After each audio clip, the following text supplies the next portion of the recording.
ზუსტად 100 დღის წინ 2024 წლის 28 ნოემბერს ქართულმა ოცნებამ ირაკლი ყობახიძემ გამოაცხადეს გადაწყვეტილება, რომლის მიხედვითაც საქართველოს ევროკავშირში გაწევრების პროცესი 2028 წლის ბოლომდე არის დღესდღეობით ამოღებული, ასევე საქართველოს უარი თქვა ევროპული გაერთიანებისგან ყოველგვარ საფინანსო დახმარებაზე უარი,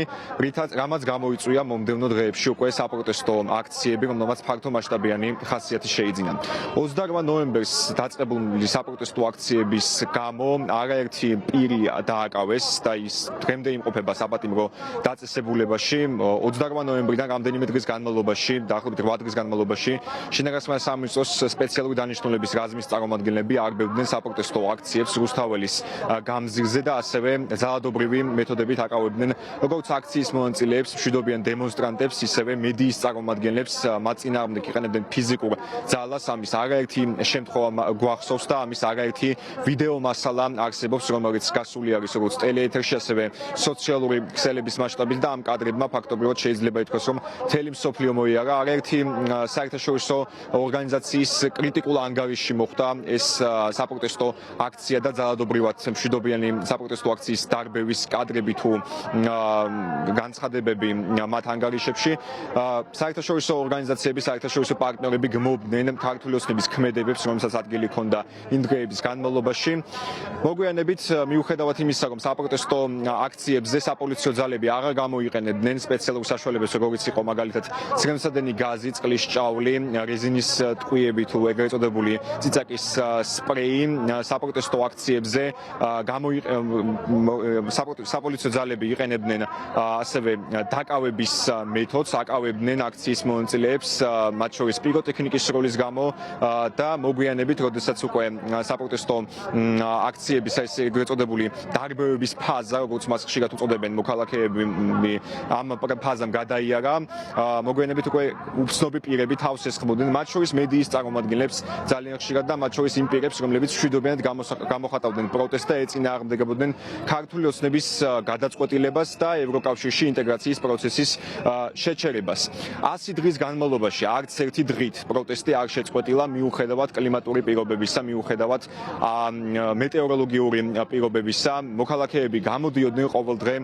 ქუჩებში, ამისთვის ხელი არ შეუშლია არც საახალწლო დღეებს, არც რელიგიურ თუ საერო დღესასწაულებს და მოქალაქეები მიიჩნევდნენ თავს ვალდებულად, რომ ყოველ საღამოს 20 საათზე რუსთაველის გამზირზე გამოეხატათ საკუთარი პროტესტი პარლამენტის შენობის მიმდებარე ტერიტორიასთან. დღეს 7 მარტს ჩვენ ვიმყოფებით თბილისის სახელმწიფო უნივერსიტეტის მიმდებარე ტერიტორიასთან, სადაც განათლების სფეროს წარმომადგენლები, მათ შორის სტუდენტები, ასევე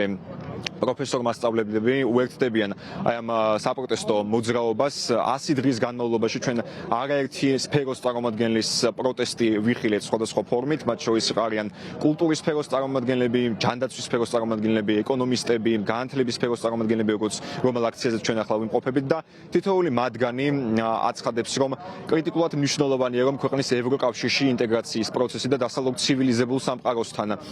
კომუნიკაცია იყოს პრიორიტეტი საქართველოს ნებისმიერი ხელისუფლების განურჩევლად იმისთვის, რომელი პოლიტიკური პარტია იქნება ქვეყნის მართვის სადავეებში. ისინი თითოეული მათგანი საუბრობს მოსალოდნელ საფრთხეებზე, რომელიც საქართველოს ემუქრება. კონკრეტულად განათლების სფეროს წარმომადგენლები აცხადებენ, რომ განათლების სფეროს სერიოზული საფრთხე დაემუქრება იმ შემთხვევაში, თუ საბოლოოდ შეწყდება მათ შორის საერთაშორისო დაფინანსების საგანმანათლებლო პროგრამები, პირველ რიგში ამ ზეწოლას და აი ამ პრობლემას, როგორც ისინი აცხადებენ, იგრძნობენ სტუდენტები, რომლებიც გაცვლითი პროგრამებით სარგებლობენ და ევროკავშირის წევრ სახელმწიფოებში იღებენ ხარისხიან განათლებას. ყველას გაცნობიერებული გვაქვს, რომ ეს არ არის ერთჯერადი პროცესი, რომ ეს არის ხანგრძლივი პროცესი, ეს არის პროცესი, რომელიც გულისხმობს ზეწოლას ხელისუფლებაზე, გულისხმობს იმას, რომ ვაჩვენოთ ჩვენ, რომ არც დაშლას ვაპირებთ და არც სადმე წასვლას, რომ ყველანი ვინც აქ ვართ, მზად ვართ, რომ ბოლომდე მივიყვანოთ ეს პროცესი. ამ შემთხვევაში ახლა სადაც ვართ, ესენი არიან მათ შორის მეც და ჩემი მეგობრების განათლების და საუნივერსიტეტო სფეროს წარმომადგენლები, იმიტომ რომ ერთ-ერთი პირველ რიგში სფერო, რომელიც განსაკუთრებულ ძლიერ დარტყმას მიიღებს და უკვე მიიღო იმ აუბედითი გადაწყვეტილებით, რომელიც ამჟამინდელმა ხელისუფლებამ მიიღო, არის სწორედ განათლების და მეცნიერების და კვლევის სფერო. ეს პროცესი, ეს ავტორიტარიზმის გასვლა შეეხება სტუდენტებს, რომლებსაც დაიხშობათ გზა ევროპული განათლების, შეეხება კვლევას, რომლის ხარისხის დაეცემა, შეეხება ყველა მოქალაქეს, მაგრამ განსაკუთრებით, რა თქმა უნდა, მათ ვინც ქმნის ცოდნას. მე გამკვირვებია ჩემი კოლეგებისა თბილისის სახელმწიფო უნივერსიტეტიდან, რომლებიც დღეს ახლა ახალი სემესტრის დასაწყებად ემზადებიან და აი ასე უთავმოყარეოდ როგორ უნდა შევიდნენ აუდიტორიებში და დაიწყონ მეცნიერებაზე საუბარი და განათლების საკვანძო საკითხებზე საუბარი იმის ფონზე, რომ მათი სტუდენტების რიგებიდან ზოგიერთი ციხეშია, ზოგიერთი და უმეტესობა დაჯარიმებულია, ვინც სტაჟირებას გადიოდა სტაჟირების წაართვეს და ხალხი ფაქტობრივად ცხოვრებისეულ გზებს ააცდინეს და მე აი გამკვირვებია კოლეგებისა, რომ რანაირად უნდა გახსნან ახალი სემესტრი, თვითონ არ შერწყვებათ კი, მაგრამ აუდიტორიებში შესხება. საქართველოს საგანმანათლებლო სივრცეს ძალიან დიდ საფრთხეს უქმნის ის მთლიანი პოლიტიკური ტენდენცია, რომელსაც ხედავთ და ეს არის ავტორიტარული რეჟიმის პირდაპირი დამყარება. და ჩვენ ასევე გვაქვს მოლოდინი, რომ ის დაანონსებული რეფორმა, რომელიც უმაღლესი განათლების ცვლილებასთან დაკავშირებით დაანონსდა, ასევე მოემსახურება სწორედ იმას, რომ კიდევ უფრო მეტი კონტროლი დაწესდეს უმაღლეს საგანმანათლებლო დაწესებულებებზე და აკადემიურ პერსონალზე, სტუდენტებზე და შესაბამისად ჩვენ ეს პროტესტი, რომელიც დღეს TSE-სთან იმართება, წარმოგვიდგენია, რომ არის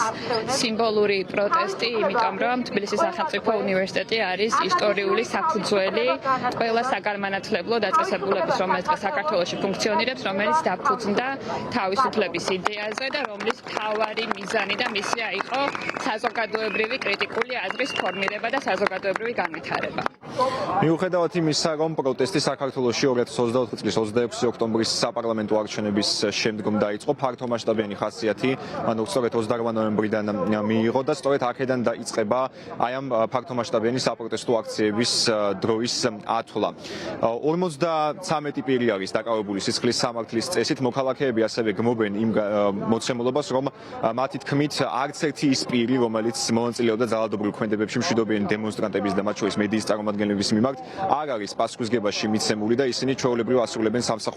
სამსახურებრივ მოვალეობას, რაც მათთვის არის მიუღებელი და დაუშვებელი მოცემულობა და ისინი აცხადებენ, რომ სამართლებრივ სახელმწიფოში ეს ქმედება უნდა იყოს დასჯადი. მოქალაქეები ასევე სოლიდარობას უცხადებენ ყოველდღიურ საპროტესტო აქციებზე დაკავებულ პირებს, მათ თავისუფლებისთვის მებრძოლ მოქალაქეებს მოუწოდებენ და ყოველ საღამოს იკრიბებიან აი ამ მიზნით და ხელახალი საპარლამენტო არჩევნების დანიშვნის მოთხოვნით საქართველოს პარლამენტის შენობის მიმდებარე ტერიტორიასთან. როგორც გითხარით, არაერთი სფეროს წარმომადგენელი მონაწილეობს ამ საპროტესტო აქციებში და მომდევნო დღეებშიც მოქალაქეები აპირებენ, რომ განაგრძონ საპროტესტო აქციებში მონაწილეობაც და აცხადებენ, რომ არ აპირებენ დაშლას მანამ, სანამ არ იქნება შესრულებული მათი ორი მთავარი მოთხოვნა.